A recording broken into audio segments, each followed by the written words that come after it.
Sukkot, Zeman Simchatenu, que Kadosh Baruch Hu fasse en sorte à ce qu'on soit vraiment dans la Simcha au meilleur, Be'ezrat Hashem. Et pourtant, nos sages s'interpellent et demandent comment ça se fait que spécialement Sukkot est Zeman Simchatenu. C'est le moment de notre joie, la joie le plus ultime. Pourquoi pas spécialement Pessah ou Shavuot, ou c'est qu'on a eu Matan Torah? Pourquoi on dit que Sukkot, c'est Zeman Simchatenu? L'une des très belles explications que j'ai écoutées, Zeman Simchatenu, le moment de la joie le plus ultime, se fait dans la simplicité, pas d'extérieur. Aujourd'hui, on fait tellement de fêtes, tellement de simcha, et c'est à celui qui en rajoute le plus et qui en fait le plus.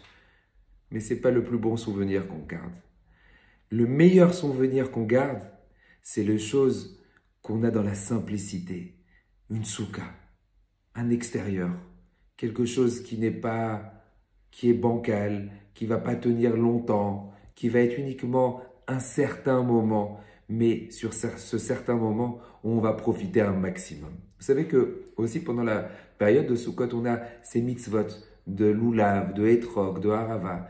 Et la question la plus connue, qu'on répète peut-être chaque année, la chose sur laquelle on donne le plus d'importance, c'est le Etrog. On vérifie le Etrog, on regarde sa cache-route, on regarde qu'il soit parfait, pas de tâche. Le Lulav est la chose la plus grande. Et la bracha qu'on va faire, on va dire al netilat lulav. Pourquoi on ne fait pas le netilat etrog? Pourquoi on fait la bracha spécialement sur le lulav, pas sur le etrog? Alors que c'est le etrog qui est la chose la plus importante. Le lulav, certes, c'est le plus grand, mais normalement, ça aurait dû être al netilat etrog. Une très belle explication que j'ai écoutée de la part de mon père, qu'Akadosh Baruch Hu donne une longue vie, une bonne santé, Bezrat Hashem. Il a expliqué, il a dit que le lulav n'a ni odeur ni goût. On pense qu'il faut faire avec beaucoup de goût et donner beaucoup à l'extérieur. La simplicité, c'est ce qui fait ta grandeur. Le etrog a du goût, a de l'odeur et on donne beaucoup d'importance. Mais rappelle-toi, ce qui fait la grandeur d'une personne ne soit pas extérieur. Peut-être ne donne pas de goût, ne donne pas d'odeur, mais agit. C'est ceux qui agissent le plus qui ont de la bracha. C'est eux qui grandissent.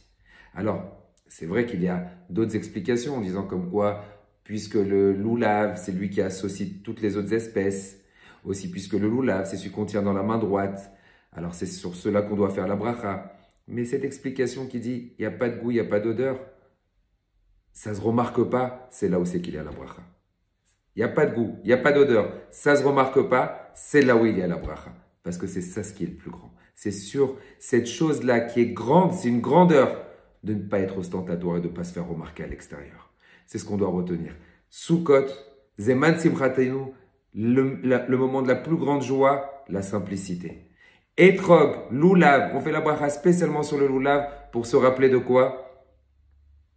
N'aie pas de goût, n'aie pas d'odeur, ne te fais pas remarquer, c'est sur toi qu'il y aura la bracha. Alors, Be'ezrat Hashem Itbarach, qu'on puisse avoir des fêtes de Sukkot remplies de simcha, que ce soit Be'ezrat Hashem un moment de hitalut, un moment où on s'élève encore davantage vers Akadosh Baruch Hu, et Bisroud Rabbi Chaim Pinto, Tagen Ba'atchem, Chag Sameach, des bonnes fêtes Be'ezrat Hashem Itbarach.